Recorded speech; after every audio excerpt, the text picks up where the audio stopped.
Lumapit tayo sa Panginoon, siya'y awitan at ating purihin. Ating sambahin ang Panginoon, ang ating kubli at lakas. Lumapit tayo sa Panginoon, siya'y awitan at ating purihin. Lumapit tayo sa Panginoon, siya'y awitan at ating purihin. Lumapit tayo sa Panginoon. Sa ngalan ng Ama at ng Anak at ng Espiritu Santo, Amen. sumainyo ang Panginoon. At sumaiyo rin. Upang tayo maging marapat sa banal na misang ito, halina't magsisimuna para sa ating mga kasalanan at pagkukulang. Tayo pong lahat, inaamin ko sa makapangyarihang Diyos at sa inyo mga kapatid, na lubha akong nagkasala sa isip, sa salita at sa gawa, at sa aking pagkukulang. Kaya sinasamo ko sa mahal na Birheng Maria, sa lahat ng mga anghel at mga banal, at sa inyo mga kapatid, na ako'y panalangin sa sa Panginoong ating Diyos. Diyos. Kaawaan tayo ng mapagmahal na Diyos, patawarin sa ating mga sala, at patnubayan hanggang sa buhay na walang hanggan. Amen. Panginoon, kaawaan mo kami. Panginoon, kaawaan mo kami. Kristo, kaawaan mo kami. Kristo, kaawaan mo kami. Panginoon, kaawaan mo kami. Panginoon, kaawaan mo kami. Yumuko tayo, maaaring ibulong sa Panginoon ang ating intensyon.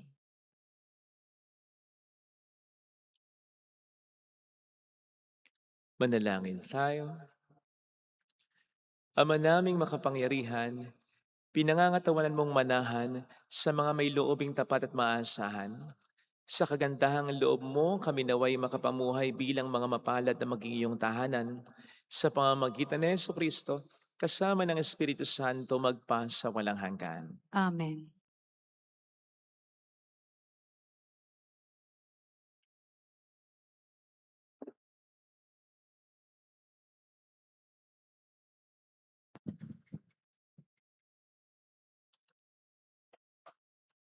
Ang salita ng Diyos mula sa unang aklat ng mga hari.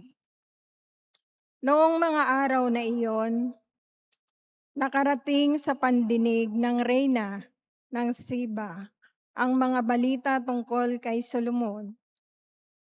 Kaya't nagsadya siya upang subukin ito sa pamamagitan ng malalim na katanungan. Dumating nga siya sa Jerusalem nang may kasamang maraming abay at may dalang katakot-takot na kayamanan. Mga kamilyo na may kargang iba't ibang uri ng pabango. Napakaraming ginto at batong hiyas. At nang makaharap na niya si Solomon, sinabi niya ang kanyang pakay. Sinagot naman ni Solomon ang lahat niyang tanong. At wala isa mang hindi nito na ipaliwanag. Humanga ang reyna sa karunungan ni Solomon at sa palasyong ipinagawa nito. Napansin niya ang pagkain sa hapag ng hari, ang mga tirahan ng kanyang mga pinuno at ang kaayusan ng kanyang mga tauhan. Napansin din niya ang kanyang kasuutan, ang mga tagadulot niya ng inumin, ang handog na inialay niya sa templo. Hangang-hanga ang reyna sa kanyang nakita. Kaya't sinabi niya sa hari, "Totoo nga pala ang lahat ng narinig ko tungkol sa inyo. Hindi ko mapaniwalaan ang mga sinasabi nila sa akin tungkol sa inyo. Ngunit ngayong nakita ko ang lahat, ay napatunayan kong wala papala sa kalahati ang ibinalita nila sa akin, sapagkat ang inyong karunungan ay talagang higit kaysa iniulat nila sa akin.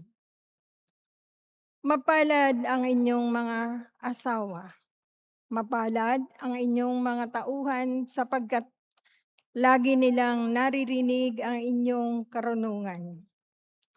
Purihin ang Panginoon, ang inyong Diyos, na nagpala sa inyo at nagpaluklok sa trono ng Israel. Dahil sa walang katapusang pag-ibig ng Panginoon sa Israel, ginawa niya kayong hari upang mamahala dito at magpairal ng katarungan. At ang haring binigyan niya ng halos 5 toneladang ginto at napakaraming pabango at batong hiyas. Kailan may hindi natumbasan sa dami ang pabangong iyon na bigay ng reyna ng Siba kay Haring Solomon. Ang salita ng Diyos. Salamat sa Diyos. Madiwa kapag mangusap ang mga matuwid at ganap. Madiwa kapag nangusap ang mga matuwid at ganap. Ang iyong sarili sa Diyos mo ilagak. Pag nagtiwala kay tutulungang ganap, ang kabutihan mo ay magliliwanag katulad ng araw kung tanghaling tapat. Madiwa kapag nangusap ang mga matuwid at ganap. Ang mga matuwid magdiwang mangusap at ang sinasabi nila'y pawang tumpak. Ang utos ng Diyos ang nagsasapuso, sa utos na ito'y hindi lumalayo. Madiwa kapag nangusap ang mga matuwid at ganap. Ililigtas ng Diyos ang mga matuwid. Iingatan sila pag naliligalig. Ililigtas sila at kanyang tutulungan laban sa masama.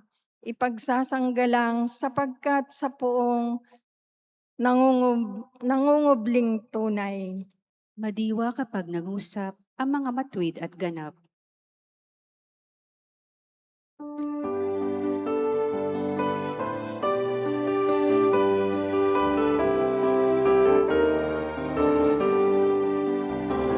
Hallelujah, hallelujah, hallelujah, hallelujah.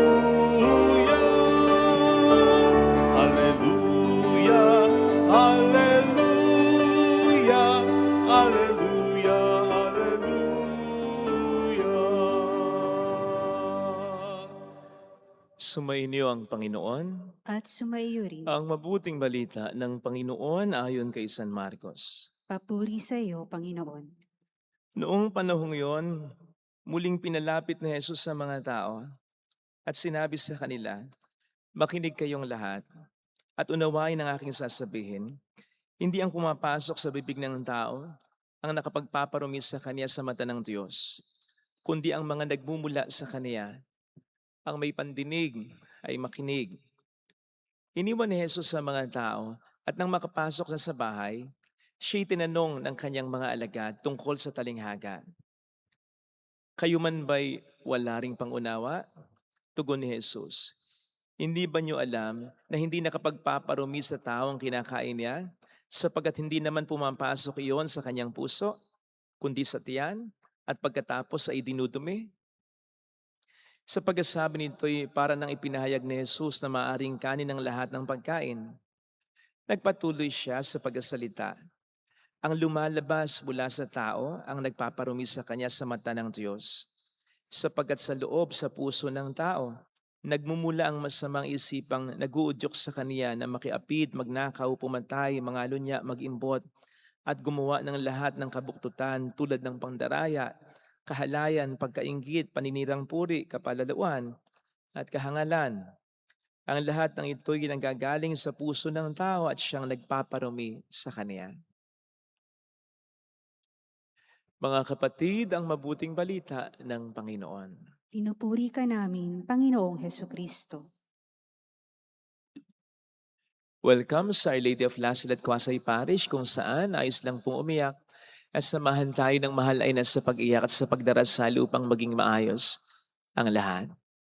Isa sa pinakamahirap na pwedeng maging problema ng tao ay ang pagkakaroon ng sakit o karamdaman. Sabi nga po natin, mahirap ang magkasakit. Kasi manghihina tayo, apektado ang ating pagtatrabaho, hindi tayo ganong magiging epektibo, pati na rin ang ating pakikipagkapwa-tao. Sometimes, kinakailangang i-isolate natin ang ating sarili para hindi tayo makahawa o hindi tayo lalong mahawa. At syempre, kailangan natin ng pera, ng makakasama, ng mga taong titingin sa atin ng may malasakit sana.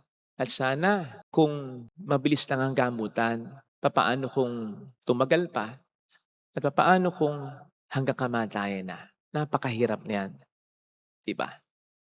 Kaya nga minsan nasasabi natin, okay lang na hindi mayaman, basta wag lang magkaroon ng matinding sakit o karamdaman. Okay lang na wala tayong ka-Valentines. Basta, wag lang magkasakit o karamdaman. Ni hindi natin iisipin para sa iba yan. Sana'y magkasakit ang iba kung okay ang ating konsensya. Sapagkat alam nating mahirap at nakatatakot na magkasakit.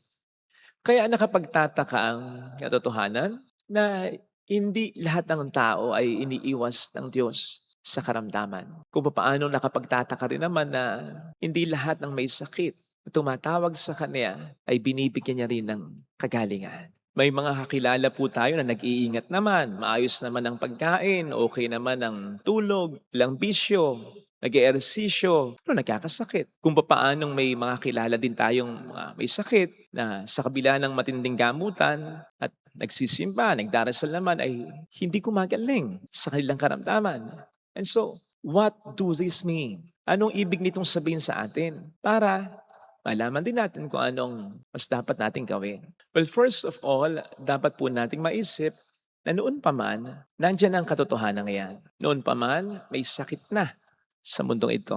Bago pa man dumating si Kristo. Noon pa man, may mga nagkakasakit na kahit nag-iingat sila. At noon pa man, may mga hindi na rin gumagaling sa sakit nila kahit nagdarasal pa sila. Pero hindi ibig sabihin nito hindi tayo dapat mag-ingat. Hindi rin ibig sabihin nito hindi tayo dapat na magdasal, magsimba, sumpalataya. Sapagkat mas malaki pa rin ang tsansa na magkasakit ang mga hindi nag-iingat.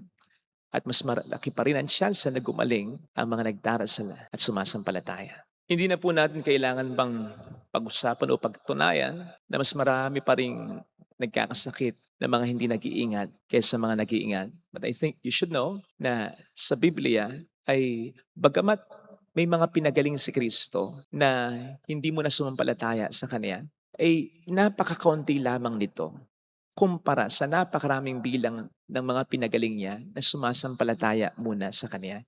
In fact, in many instances, Jesus linked healing to faith. Lagi niyang sasabihin sa mga pinagaling niya, pinagaling ka ng pananampalataya mo. Kung minsan, chinecheck muna nga niya yung pananampalataya ng tao bago niya pagalingin ito. Kaya wag po tayong mag-alala. May bearing po ang ating pananampalataya, ang ating pagdarasal, pagsisimba at pagpapakabuting tao sa intensyon natin na gumaling tayo sa sakit natin o gumaling yung pinagdarasal natin sa sakit nila. Hindi po ito nasasayang. Napakahalaga po nito. God hears prayers spoken in faith. At marami pong patunay sa banal na kasulatan yan. Sigurado po yan. Pero hindi dahil kailangan ng Diyos na tayo sumampalataya sa Kanya. It's the other way around. Kailangan natin na tayo ay sumampalataya sa Diyos. Kaya po tayong pagalingin ni Lord kahit wala tayong pananampalataya. But I'm sure that even this healing will be intended for us to have faith. Sapagkat anong silbi ng paggaling natin kung hindi tayo tunay na sasampalataya sa Panginoon natin? Sabi nga niya po mismo, anong mapapala ng isang tao? Makamtan man niya ang lahat ng bagay sa mundong ito. Kung ang kapalit naman nito ay kanyang kaluluwa, ang kanyang buhay sa impyerno, wala rin. Sapagkat mamamatay at mamamatay rin naman tayo. E di mabuti pang mamatay na lang din agad tayo. Di na tayo gumaling. Kesa mabuhay pa tayo ng matagal na nagkakasala tayo o wala tayong pananampalataya sa ating Panginoong Hesukristo. Ganun po kahalaga ang pananampalataya natin. Pero alam niyo po ba ang pananampalataya na tunay na nakapagpapagaling? Ito yung pananampalatayang tunay na nagtitiwala sa Panginoon natin. Because faith is not something that we use to demand things from God, but something that should move us to surrender everything to God. Ito yung kahit may sakit ay nagdarasal pa rin, nagsisimba pa rin, nagpapakabuti pa rin ang sumasampalataya, ng may pananampalataya, pero ipinagpapasa Diyos ang lahat ng paraan ng pagsagot sa kanyang pananalangin. Ito po yung panalangin o pananampalatayang nakapagpapangiti sa Diyos. Again, hindi dahil kailangan ng Diyos ang pananampalataya natin, kundi dahil kailangan natin ng ganitong uri ng pananampalataya na totoong nakapagpapagaling, hindi lang ng katawan, kundi lalo na ng kalooban ng puso natin. Meron po akong kilala dati na may nakitang mass sa isang parte ng katawan niya. Ang sabi sa initial findings ay mukhang malala na, mukhang cancer pa. And so, habang hinihintay namin yung talagang resulta ng pagtingin sa kanya, she asked us to pray for her. Pero alam po niyo yun, hindi mo makikitahan ng takot o ng labis na pag-aalala. Although sinabi niya, syempre magdasal tayo, magdasal kami para gumaling siya, para hindi maging seryoso yung sakit niya. But then sabi niya, ano man ang mangyari, kung ano man ang kalooban ng Diyos, tatanggapin niya buong puso niya. Nang sabihin niya yun, yung kaibigan niya biglang umiyak, magalkol. At sinabi sa kanya, hindi, gagaling ka, basta gagaling ka. Basta gagaling ka, pray tayo, gagaling ka. Kaya tinanong niya ito, naman pala para sa'yo gagaling ako. Ba't magulgul ka?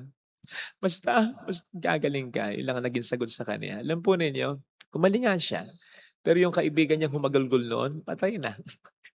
But of course, hindi po natin panghimasukan yung pananampalataya nung taong ito na namatay. Gusto ko lang i-point out yung iba talaga ang pananampalataya ng totoong nagtitiwala sa Diyos. Kasi hindi naiintindihan masyado ng Diyos na pagalingin pa ang kanyang kalooban o ang kanyang kaluluwa kasi magaling na. Kasi lubos nang nagtitiwala sa Kanya.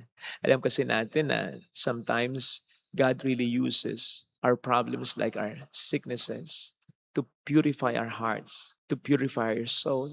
Kung ganun sumasampalataya na, di ba? Yun nandun Secondary na lang yung pagaling ng katawan talaga. Kaya mas sigurado na gumagaling yung mga taong ito. Ito yung parang sinasabi sa 1 James 5:14 na nandun agad yung kumpiyansa natin na ibibigay ng Diyos ang ating hinihiling dahil ito'y naaayon sa kalooban niya para sa atin. At sa misang ito yung biyaya na hilingin natin as we remember Our Lady of Lourdes habang pinagdarasal natin na sana ipagdasal tayo ng mahal na ina ng Lourdes. Yung kalooban natin ay mai-align agad natin sa kalooban ng Panginoon natin upang nandun agad ang kumpiyansa natin na ibibigay niya ang ating hinihiling. Ito sana ang hilingin nating biyaya sa pagdiriwang na ito. Amen. Ilagay natin ang ating kanang kamay sa tapat ng ating puso.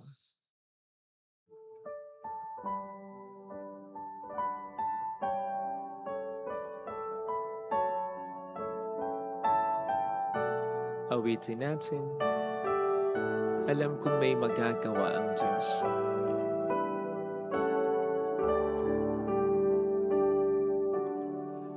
Alam kong may magagawa ang Diyos. Alam kong may magagawa ang Diyos. Alam kong may magagawa Walang imposible sa Kanya. ang Diyos. Kung ako'y magtatapat, Kung ako'y magtatapat sa Kanya'y maglilingkod, sa Kanya'y maglilingkod, alam kong may magagawa ang Diyos. may magagawa ang Diyos. Alam kong diringgin ng Diyos ang samo ko, Alam kong di sapagkat mahal niya ako. ng Diyos ang samo ko. Alam kong diringgin ng Diyos ang samo ko, Alam kong diringgin ng Diyos ang samo sapagkat alam niya ang pinagdaraan. Kung ako'y magtatapat, kung ako'y magtatapat sa Kanya'y maglilingkod, sa Kanya'y maglilingkod. alam kong diringgin ng Diyos ang samo ko, Diringgin ng Diyos Umikit tayo. ang samok Panginoon, tulungan mo po ako na magtiwala sa iyo. Yung pagtitiwala at pananampalataya na gusto mo, hindi yung gusto ko. Yung bang sumasampalataya nga ako pero gusto ko ako pa rin ang masunod mo. Tulungan mo po ako magtiwala sa wisdom mo, sa kalooban mo, sa kapangyarihan at lalong-lalo na sa pagmamahal mo na pwede kong maramdaman hindi lamang when everything is fine. Tulungan mo po ako na paniwalaan na kahit sa mga problema ko, naroon ka upang samahan ako, upang iparamdam mo sa akin ang pagmamahal mo. Sa pamamagitan ng panalangin ng mahal na Birhen ng Lourdes, hinihiling ko po ang biyayang ito. Alleluia! Purihin ang Diyos. Alleluia! Pasalamatan siya. Siya ay muling babalik sa atin. Hindi niya tayo iiwan. Hindi niya tayo pababayaan. Paniwalaan natin. Alleluia! Purihin ang Diyos. Alleluia! Sa takdang panahon, babalik ang Panginoon upang tayo ay kunin tapat siya sa kanyang mga pangako sa atin. Sabihin mo sa sarili, mayroong magandang mangyayari sa iyo. Higit pa sa inaasahan mo sapagkat mahal ka ng Diyos. Pakatandaan, kung lalapit ka kay Jesus, maaaring matagal, maaaring maging mahirap, pero gumagawa siya ng paraan. Kaya bawat sandali, mayroong biyaya. Paniwalaan mo yan. Mayroong magandang mangyayari sa iyo. Kung lalapit kay Jesus,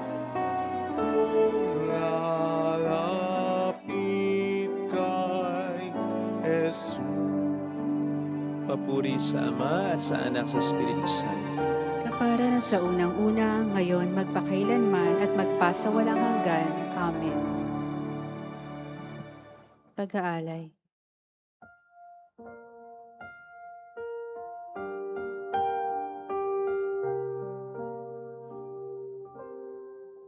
Nahayag ang iyong kadakilaan sa tinapay at alak na laan.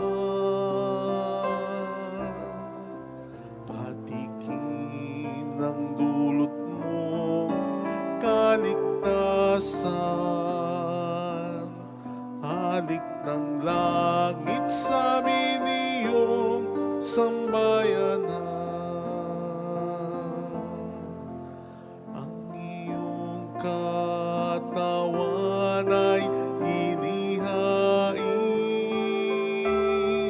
upang kami ay makapiling.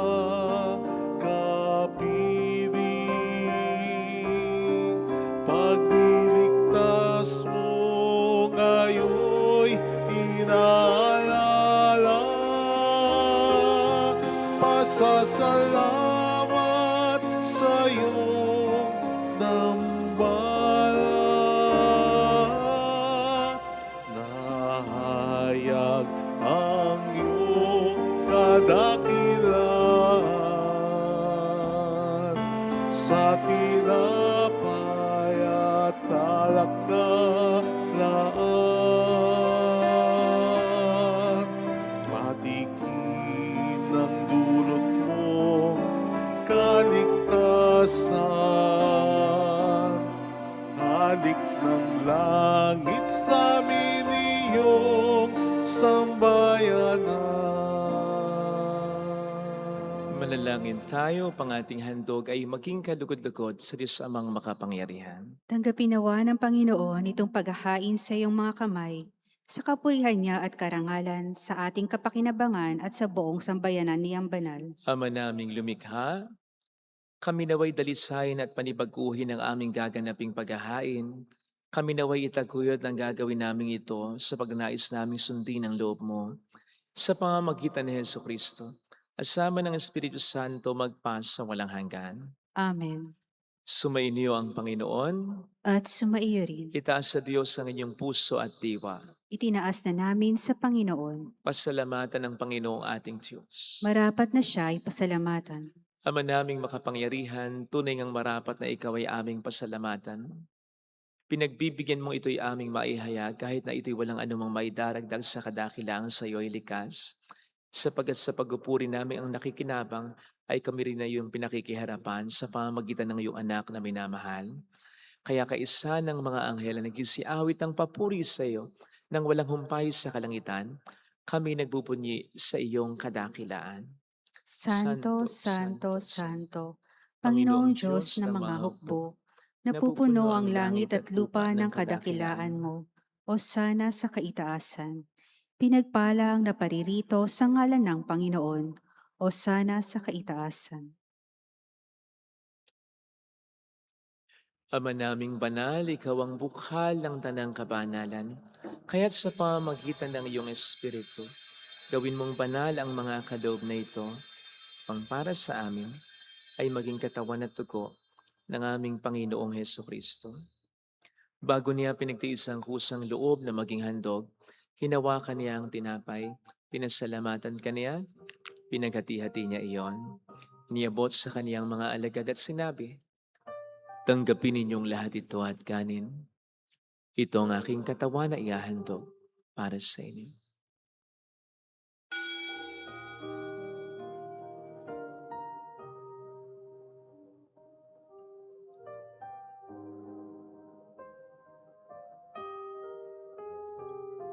Gayun din naman nang matapos ang hapunan, nawakan niya ang kalis.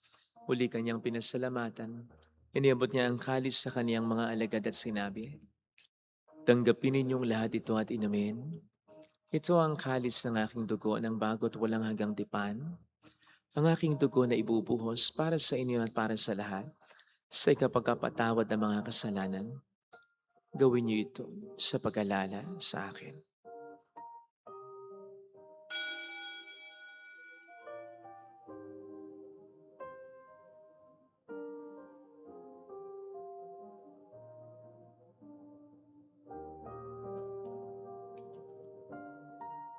Ang misteryo ng ating pananampalataya. Si Kristo'y namatay, si Kristo'y nabuhay, si Kristo'y babalik sa wakas ng panahon. Ama, ginagawa namin ngayon ang pag-alaala sa pagkamatay at muling pagkabuhay ng iyong anak. Kaya inialay namin sa iyo ang tinapay ng buhay at ang kalis ng kaligtasan. Kami nagpapasalamat dahil kami iyong minarapat na tumayo sa harap mo para maglingkod sa iyo. Isinasamo namin kami na magsasalo sa katawan at dugo ni Kristo ay mabuklod sa pagkakaisa sa pamamagitan ng Espiritu Santo. Ama, lingapin mo ang iyong simbahang laganap sa buong daigdig. Puspusin mo kami sa pag-ibig. Kaisa ni Leon na aming Papa, ni Dennis na aming Obispo at ang Tanang Kaparian. Alalahanin mo mga kapatid naming nahimlay nang may pag-asang sila'y muling mabubuhay, lalo ng aming mga ipagdarasal. Dasal natin ang ating mga minamahal, kakilalang yumao.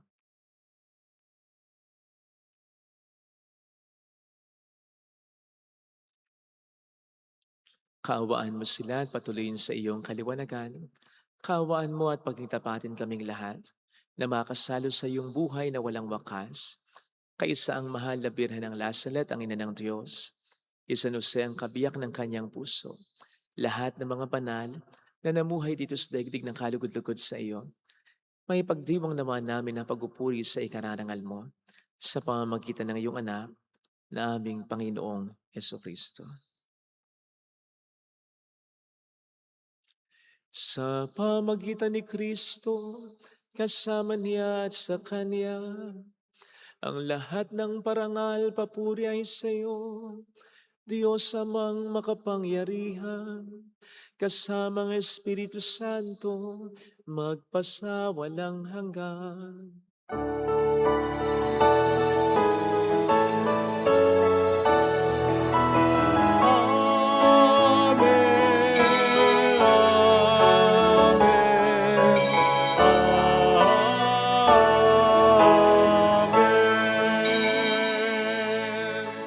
Tumawag tayo sa ating Ama.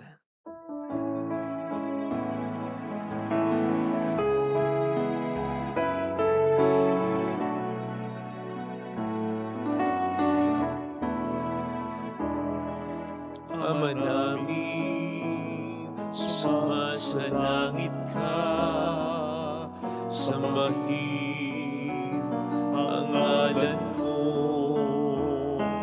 mapasamin ang kaharian mo, sundin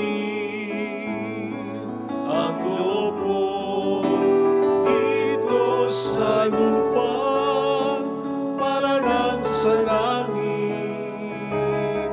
Bigyan mo kami ngayon ng aming kakanin sa araw, at patawarin mo kami sa aming mga sala, para ng pagpapatawad namin sa nagkakasala sa amin.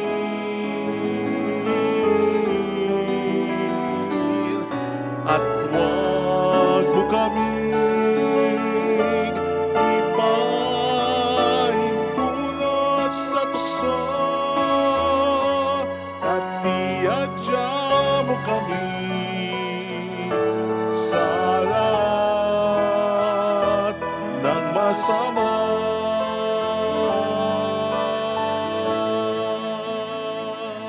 Iniling namin kami adya sa lahat ng masama, pagkalooban ng kapayapaan na araw-araw, iligtas sa kasalanan, samantalang aming pinaghahandaan ang dakilang araw ng pagpapahayag ng tagapagligtas naming sa Heso Kristo. Sapagkat iyo ang kaharian, ang kapangyarihan at ang kapurihan, magpakailanman. Amen. Panginoong Heso Kristo, sinabi mo noon, sinasabi mo rin sa amin ngayon, kapayapaan ang iniiwan ko sa inyo, aking kapayapaan ang binibigay ko. Tunghayan mong aming pananampalataya, wag ang aming pagkakasala. Pagkalooban mo kami ng kapayapaan at pagkakaisayon sa iyong kalooban, kasama ang Espiritu Santo magpasa walang hanggan. Amen. Ang kapayapaan ng Panginoon ay sumainyo daw ang lahat. At sumaiyo rin. Magbigayan tayo ng kapayapaan sa isa't isa. Peace be with you. Kapayapaan po. Kordero ng Diyos, Na nag-aalis ng mga kasalanan ng sanlibutan, maawa ka sa amin. Kordero ng Diyos na nag-aalis ng mga kasalanan ng sanlibutan, maawa ka sa amin. Kordero ng Diyos na nag-aalis ng mga kasalanan ng sanlibutan, ipagkaloob mo sa amin ang kapayapaan.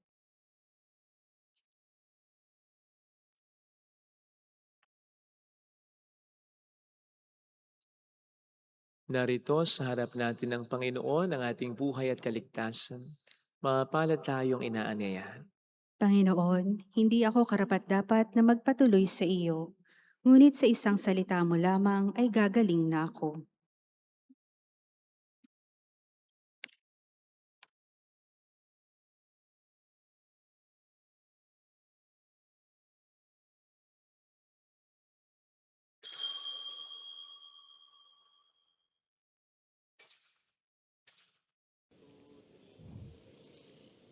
Panalangin para sa espiritual na pakikinabang. Panginoong Hesus, ako ay naniniwala na ikaw ay nasa kabanal-banalang sakramento. Iniibig kita ng higit sa lahat at ninanasa kong tanggapin ka sa aking kaluluwa. Sapagkat sa mga sandaling ito, hindi kita matatanggap sa sakramento. Tumuloy ka sa espiritu sa aking puso. Niyayakap kita na para bang naririto ka na. Inaalay ko ng buong buo ang aking sarili sa iyo. Huwag mong hayaang mawalay ako sa iyo. Amen.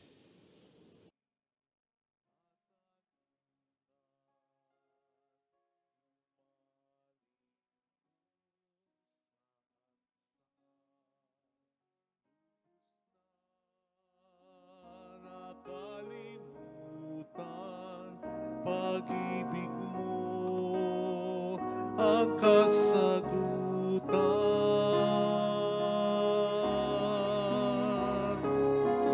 Diyos ko,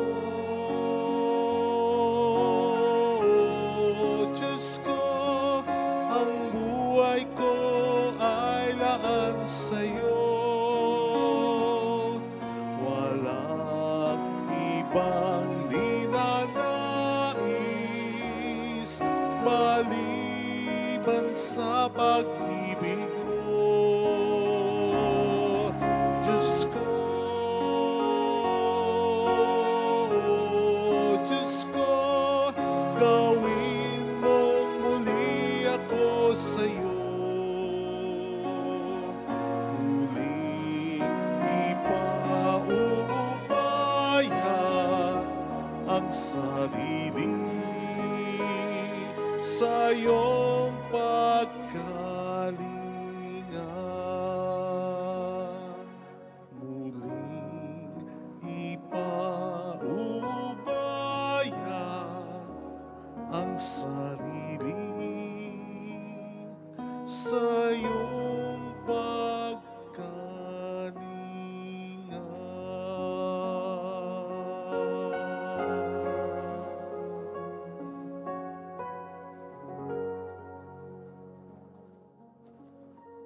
Manalangin tayo.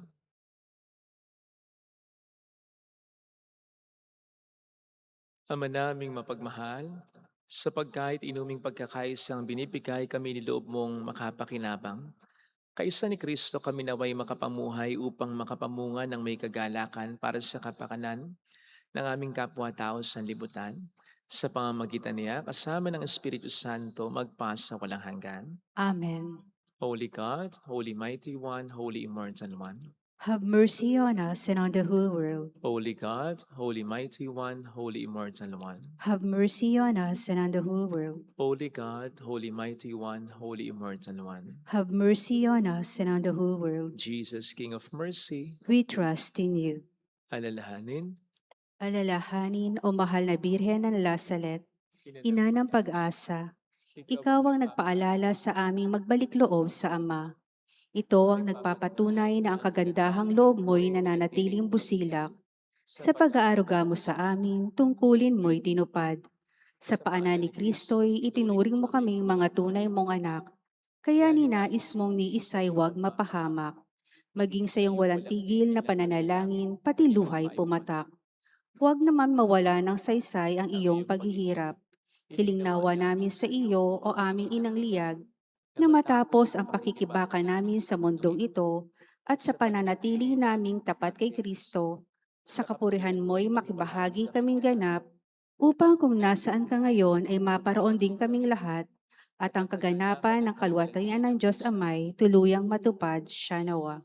mahal na Birhen ng Lasalet ay kapagkasundo ng mga makasalanan. Ipanalangin mong walang patid kami mga dumudulog sa iyo. Marami pong salamat sa inyong pakikitsat sa mga tulong na binibigay ninyo. Nagiging dahilan para makatulong din po tayo sa iba. Salamat po. Sumainyo ang Panginoon. At sumayo rin. Magpalain kayo kasama ng ating pamilya ng mapagmahal na Diyos, ng Ama at ng Anak, ng Espiritu Santo. Amen. Umayo tayo sa kapayapaan ni Kristo. Salamat sa Diyos.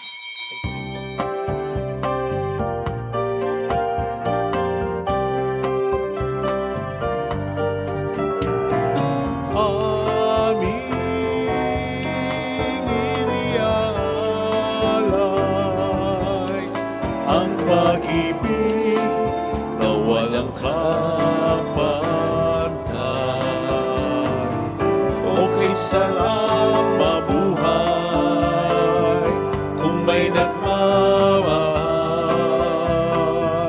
pagmamahal at tunay at laging dalisay.